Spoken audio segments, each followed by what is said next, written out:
Ja, hallo und herzlich willkommen. Heute zeigen wir euch, wie man die Modellhydraulik in Betrieb nimmt. Das wollen wir einfach mal mit euch teilen.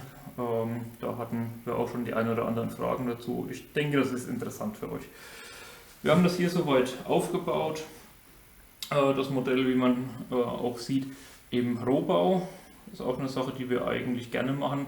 Dann, wenn man sich wirklich irgendwo verbohrt oder irgendwo einen Fehler macht beim Bauen. Vorm Lackieren ist immer kein Problem, bei lackierten Teilen ist es ein bisschen schwieriger.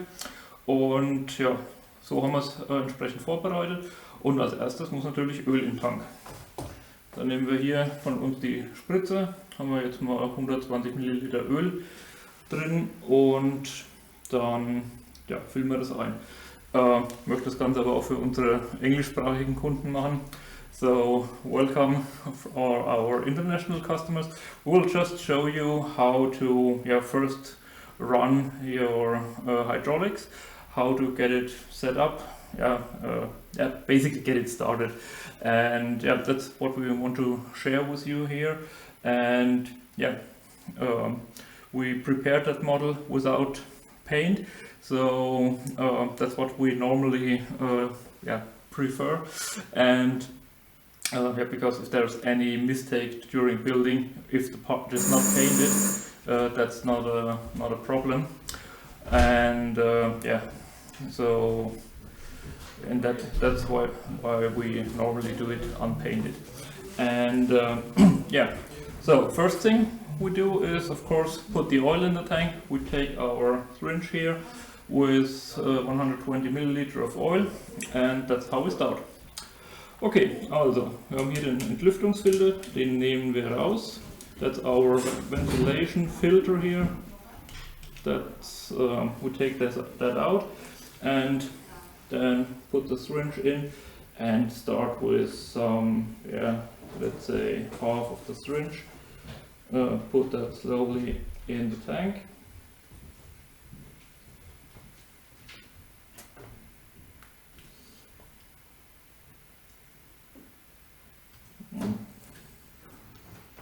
Just like that.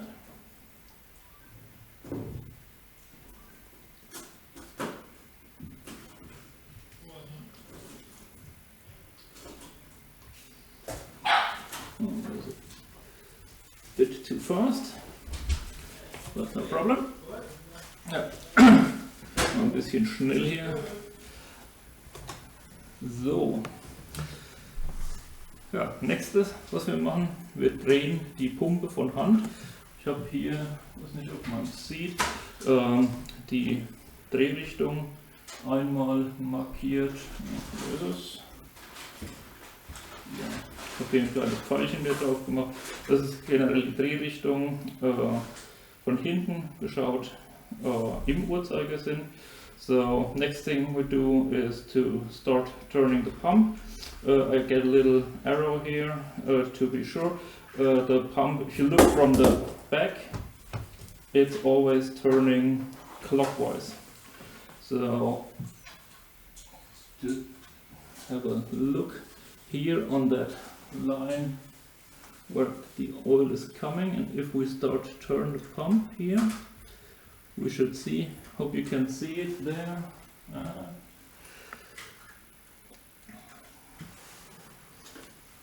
Here we go.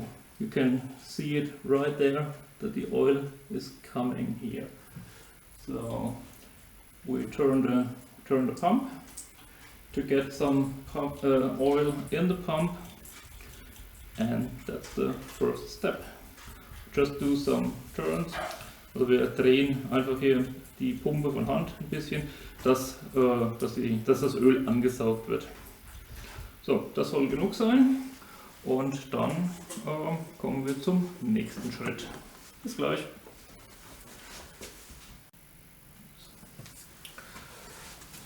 Ja, so, der nächste Schritt. Pumpe haben wir jetzt von Hand Öl angesaugt. Nächster Schritt, bevor wir die Pumpe wirklich das erste Mal in Betrieb nehmen. Wir stellen sicher, dass das Druckbegrenzungsventil nicht zu weit zugedreht ist. Und dazu öffne ich einfach die Schraube vom Druckbegrenzungsventil nochmal um 3-4 Umdrehungen. Yeah, next step after we get some oil in the pump is that we make sure that the pressure relief valve is not too tight or not too close. So if we start the pump first time, that we don't get too high pressure at once. So therefore, I just open the screw here. Also hier die Einstellschraube vom Druckbegrenzungsventil, die drehe ich jetzt hier einfach nochmal ein Stückchen auf. Einfach um sicherzustellen, dass da nicht zu viel Druck entsteht. Yeah, just opens the screw of the pressure relief valve a little bit to make sure that there's not too much pressure. Then we start the radio and connect the battery and see what it does. What we should see here as well is oil coming through that line of the pressure relief valve. Also das erste, was jetzt natürlich passieren sollte, ist, dass Öl hier über diese Leitung vom Druckbegrenzungsventil zurück Richtung Tank fließt. Und ja, wir gucken einfach mal. Pumpendrehrichtung ist natürlich jetzt auch nochmal wichtig, genau in die gleiche Richtung, wie ich von Hand gedreht habe, soll das jetzt natürlich auch funktionieren. So, wir gucken mal. Drehrichtung passt. Ihr habt es hoffentlich gesehen, da kam das Öl. Das ist soweit schon mal jetzt alles, das passt. Ja. Lassen wir das Ganze einfach ein bisschen laufen. Schauen hier auf das Druckbegrenzungsventil, auf das Manometer und sehen, dass das alles soweit passt. Wir haben noch keinen Druck, weil wir das Druckbegrenzungsventil ja geöffnet haben. So what we've done here, we started the pump, make sure that the pump turned in the right direction as we turned it by hand before. And as you saw, there was the oil coming here from the pressure relief valve as it should, because that's the only way at the moment where the oil can flow back to the tank. By the way, we'll also check if there's any leak or something, but that looks good so far.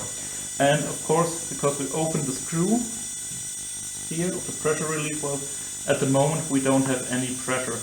But to get air now in the system, just stop that. Yeah, we need some pressure on the system.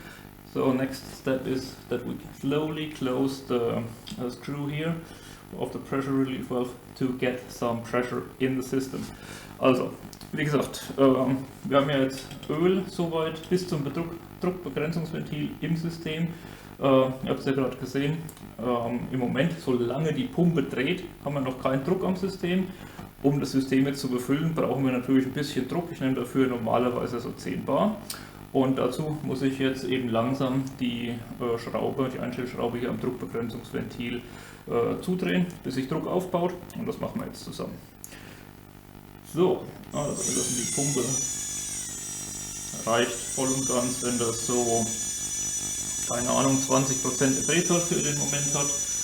Kann sogar ein bisschen weniger sein. So. Und jetzt drehen wir hier langsam die Schraube rein. So what we do here, we slowly close the screw of the pressure relief valve.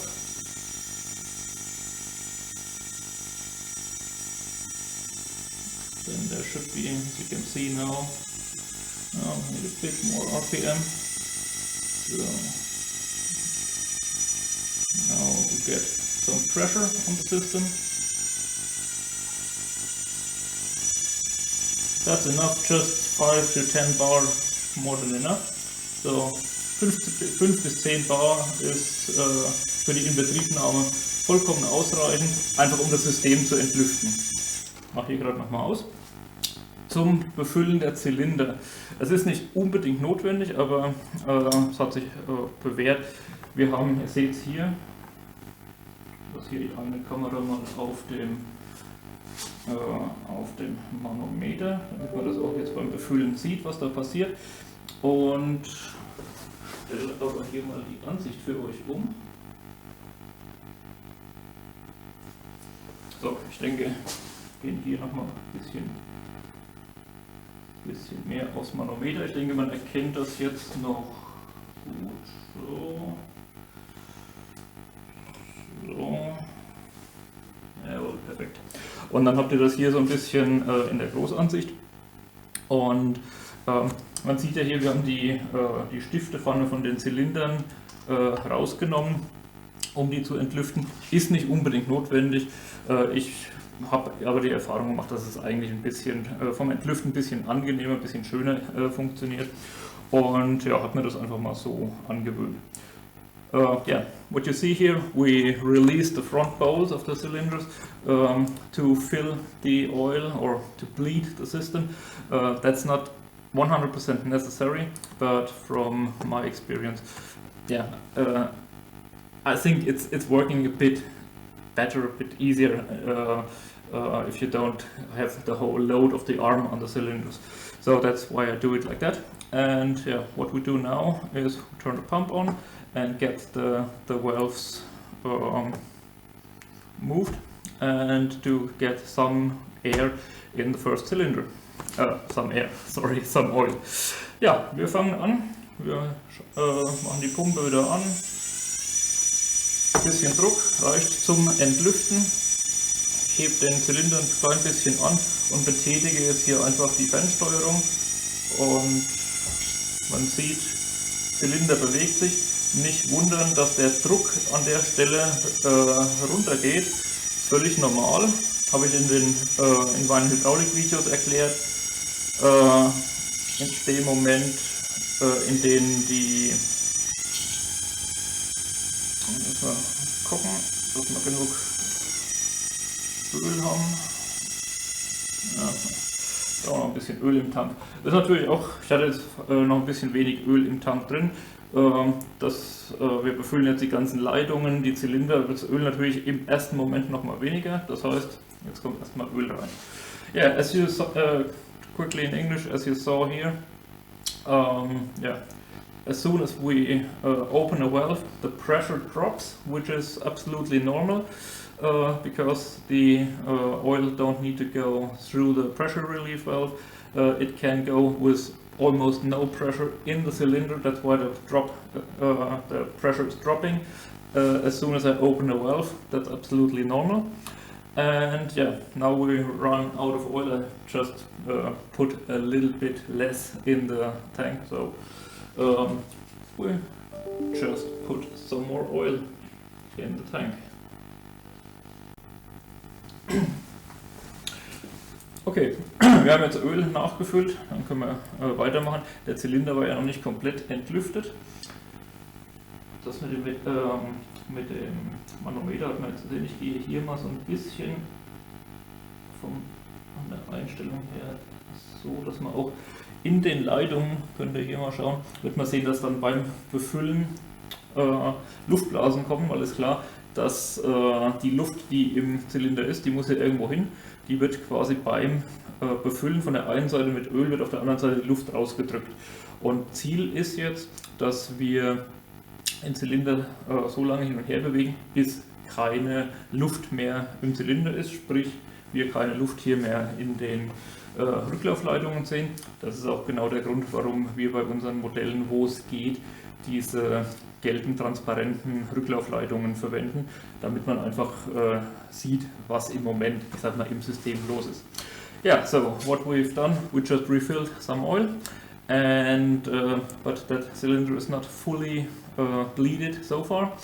So I just focused or zoomed a little bit different here, so you can see while we put first time oil in the cylinder, of course there's air in the cylinder and that need to go out. It will be pushed in the direction of the tank, and you can see that here with air bubbles in that return lines, and that's exactly the reason why we try, wherever we have space enough in the models, to use that transparent return lines, so you can see exactly what's happening in the hydraulic.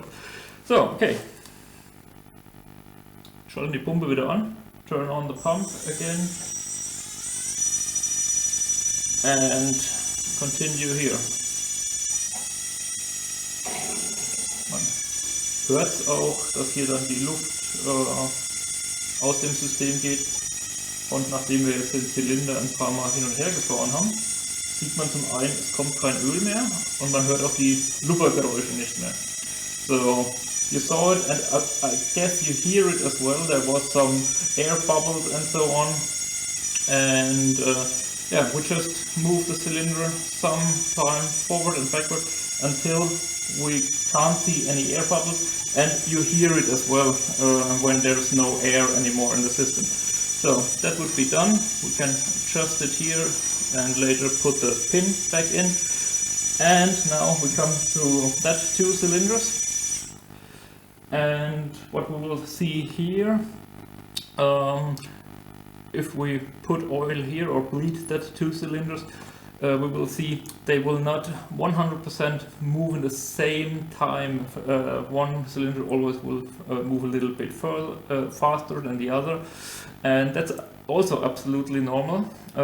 As soon as they are connected with the rod here, they will both work in the same direction, but if there's no load, the cylinder that can move slightly easier will move first, and so don't worry if you do it like that, and you will see that one cylinder is moving first, then the other. That's absolutely no problem, that's normal.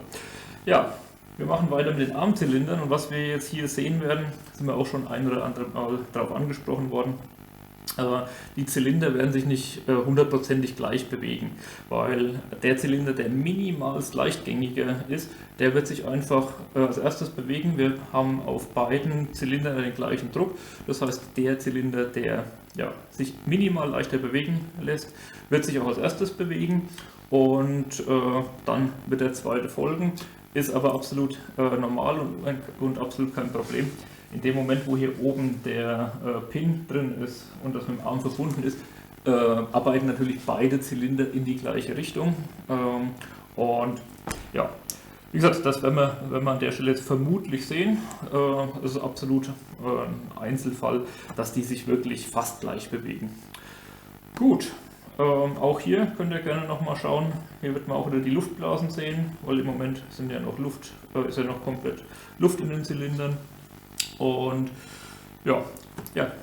quickly in English, what you also can see or have an eye here on the little screen on the top, you will again see the air coming out of the cylinders if we move them first time, and after we move them sometimes to the front and to the back, there will be the moment when there is no air anymore, and then it's bleeded. Okay, let's go.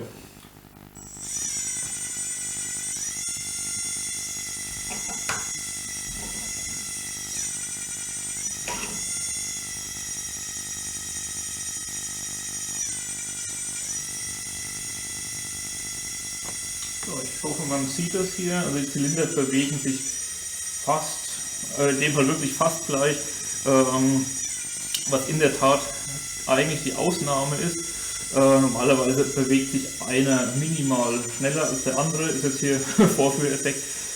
Ich kann aber zum Beispiel, das hier provozieren. Wenn ich hier einfach nur minimalen Finger hinhalte, sieht man schon, das reicht schon, um das, oder den hier festhalte beim Einfahren, da brauche ich gar nicht viel Kraft. Und schon laufen die minimal unterschiedlich, und ja, man sieht, nach 4-5 Mal hin und her bewegen ist auch hier die Luft draußen. What you saw here is on one hand, of course, the air bubbles. I guess you saw them quite well, and the cylinder here, they move almost the same speed, so but you could see it on the video where I just need to put a finger here, so to stop one cylinder. So as I said, that's normally they move a little bit different, but yeah, here it's indeed all they move almost in the same same speed, same movement. But as I said, if you do it on your model and one cylinder is moving first and then the other, that's no problem at all. You saw it, you just need to put a finger here and then you can stop one, just the other is moving, so that's absolutely no problem. Yeah, and the other thing, you saw the air bubbles, you heard, I guess, the air bubbles as well. and we can quickly have a look on that point that that I mentioned on the other videos where I explained the hydraulics, that the pressure, I turn the pump back on. So we have now something like 5 bar, which is enough for bleeding. And as soon as I move the cylinders, you see that the pressure drops. So, was ihr gerade gesehen habt, ich bin in einem anderen Video, bei diesen Erklärvideos für die Modellhydraulik schon mal drauf eingegangen. In dem Moment, wo ich mache sie gerade nochmal an, wenn alle Ventile geschlossen sind, habe ich hier jetzt meinen eingestellten Maximaldruck, der aktuell jetzt nur bei 5 bis 7 bar liegt, was absolut genug ist zum Befüllen der Hydraulik. Aber auch hier sieht man das schon sehr schön, sobald ich das Ventil betätige, die Zylinder sich frei bewegen können, fällt der Druck ab, weil das Öl nicht mehr über das Druckbegrenzungsventil muss, sondern durch diese Zylinder quasi, also auf der einen Seite in den Zylinder reinströmen kann, fast ohne Gegendruck. Und deswegen, wie gesagt, auch hier nicht wundern, sobald ihr die Zylinder bewegt, fällt einfach der Druck ab. Das ist absolut normal und sollte sogar so sein. Es ist im Gegenteil sogar so, wenn das nicht der Fall wäre, dann wäre hier wirklich irgendwas nicht in Ordnung, vielleicht irgendein Schlauch abgeknickt, aber so ist das absolut perfekt, wie man es hier sieht. Ja, gut. Das gleiche wiederholen wir jetzt natürlich dann nach vorne mit dem Löffelzylinder. Das machen wir jetzt, ja, wir können es gleich noch machen, aber ihr seht, man muss das Befüllen oder das Inbetriebnehmen von so einer Hydraulik ist absolut problemlos. Man muss sicherstellen, dass alles richtig angeschlossen ist klar, aber das Entlüften selbst, das klingt nach einem ganz spannenden Vorgang, aber es beschränkt sich darauf, dass man einfach die Zylinder bewegt. Und man sieht es jetzt eben hier, in dem Moment, wo die Zylinder sich frei bewegen können, funktioniert es in meinen Augen einfach ein bisschen besser. Wie gesagt, ist kein Muss, aber funktioniert etwas besser. Yeah, as you saw right away, that to get the hydraulic started first time is really nothing. You need to have some fear or whatever. So it's really easy and simple. It's just you move the cylinders, get everything connected right, of course, and then you just first time you move the cylinders forward and backward until the air is out, but you don't need to take care of any special way you need to do that. You can call it self-bleeding, so the air comes out from alone, so that's really easy. Ja, dann soweit schon mal, vielen Dank und wir machen jetzt noch ein bisschen hier weiter. So, ja, wir haben jetzt hier den Zylinder vorne wieder verbunden vom Stiel. Die Armzylinder haben wir verbunden, das ist jetzt soweit alles fest. Ich mache es immer in der Reihenfolge, also Stielzylinder, Armzylinder, das ist egal. Aber dann setze ich hier die Bolzen rein, weil beim Löffelzylinder habe ich ja kaum Gegengewicht, sage ich jetzt mal, oder kaum was sich bewegt. Der Löffel ist dann zum Entlüften wirklich unproblematisch. Ich mag das mal nicht, ihr habt das ja auch gesehen, wenn die Zylinder sich das erste Mal bewegen, das geht alles sehr ruckartig, weil einfach noch Luft drin ist und wenn dann der Arm dran hängt, es ist einfach alles. Ich mag es nicht, sagen wir es einfach so. Wie gesagt, es ist nicht so, dass man das nicht machen kann. Ich finde es so rum einfach schöner. Beim Löffel ist es deutlich unproblematischer, deswegen gehe ich da eben auch her. Wie gesagt, entlüft erst die Zylinder vom Arm und vom Stiel, in welcher Reihenfolge ist egal. Dann kann ich eben jetzt mit den Armzylindern das komplett anheben, dass der Löffel frei ist und mache dann als letztes den Löffelzylinder. Yeah, so what we've done, we connected the pins for the cylinders of the stick and the boom. Maybe you saw it if you move the cylinder first time. That's it's not really sensitive because of the air. It's a rough movement. That's for me the reason why to bleed the cylinders I disconnect the pins. as I said, it's not really necessary, but I prefer that way, so that's just it. And that's also always how I do it.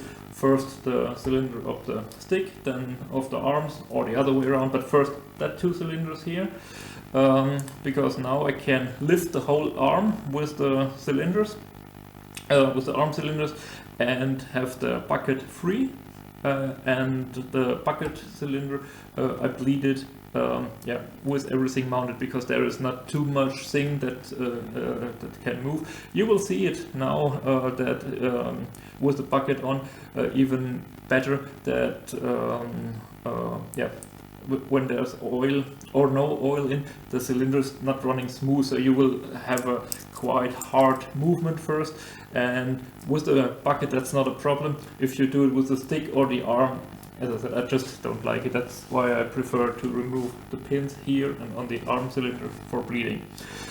Ja, ich habe es gerade in Englisch nochmal gesagt, ihr werdet es jetzt, denke ich, auch ganz schön sehen am Löffel. Da ist ein bisschen jetzt was dran, um nochmal zu veranschaulichen, warum ich für den Arm und für den Stiel die Pins vorne rausnehme.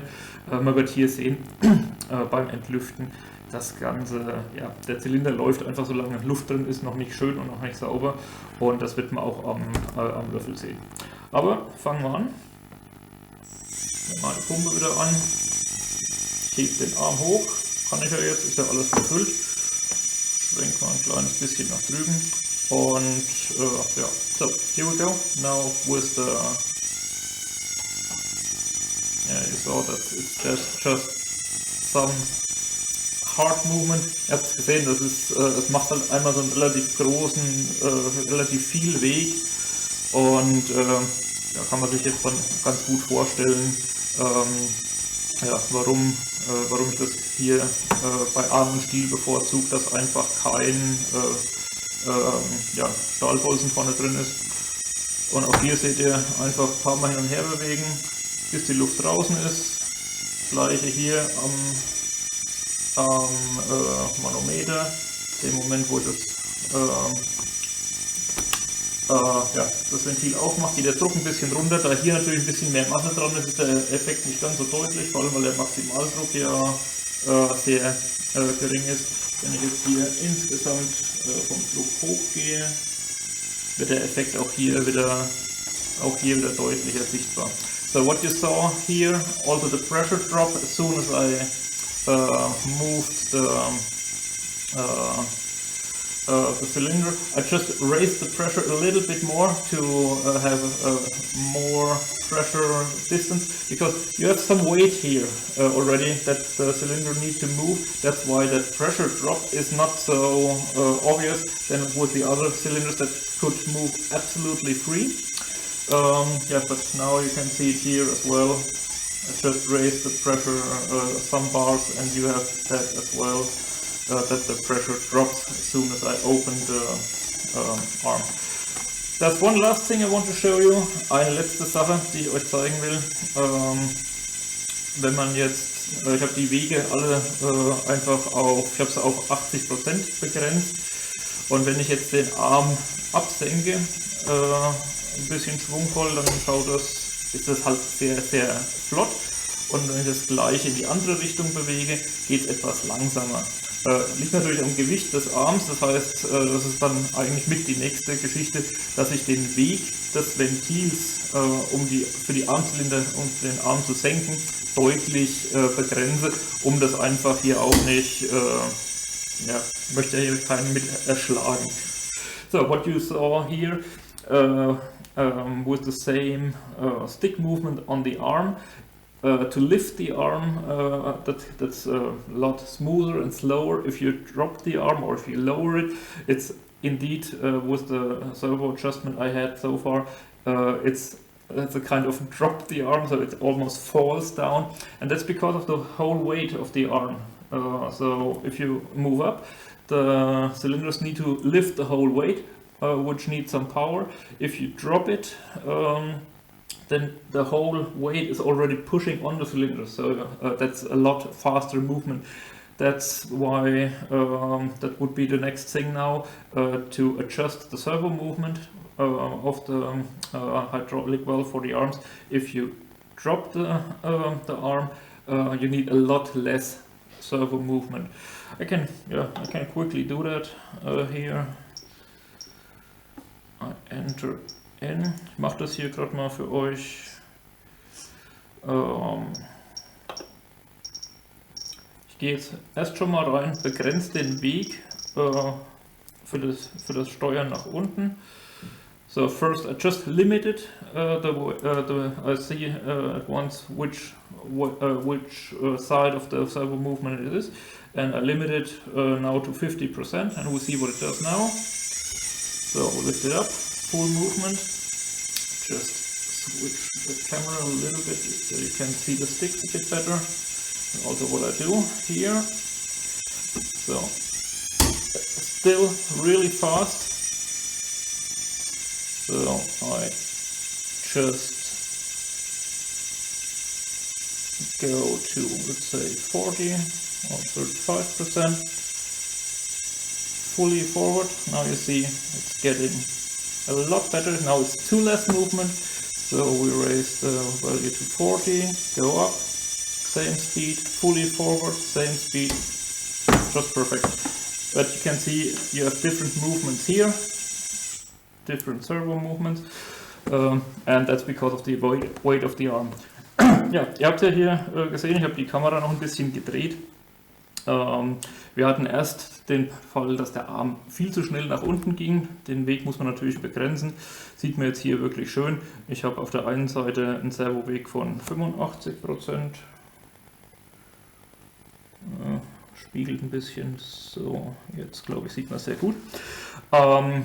Zum Heben des Arms die 85%, deswegen, dass die Ventile nicht mechanisch anlaufen, und in die andere Richtung, um den Arm zu senken, habe ich nur noch 40%, um dann eben nach oben und unten die gleiche Geschwindigkeit zu haben.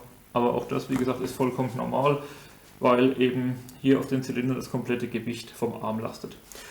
Ja, ich hoffe, das Video hat euch gefallen, ein bisschen geholfen, beziehungsweise den Einsteigern unter euch auch so ein bisschen die Angst vor einem Hydraulikmodell und vor der Inbetriebnahme genommen. Und wir sehen uns in Kürze schon wieder beim nächsten Video. I hope you liked the video. Hope some, especially the beginners, can take some ideas and see that they don't need to be scared about running a hydraulic model first time. You see, it's really easy, really simple. And yeah, we'll see us on the next video, and yeah, hope you enjoyed it. Bye!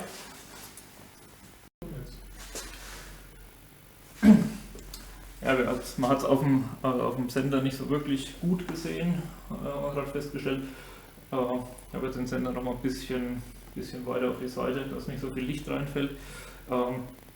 Man hat auf der einen Seite eben hier die 80% Weg, die ich brauche. Ich schaue das hier nochmal an, um den Arm zu heben, und eben die 40 zum Senken.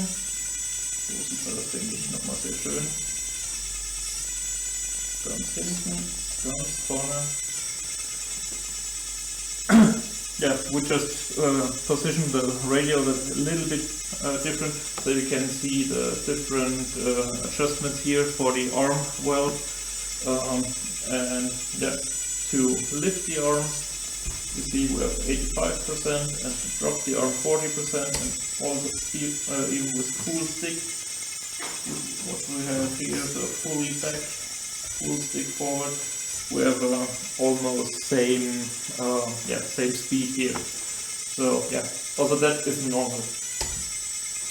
Okay.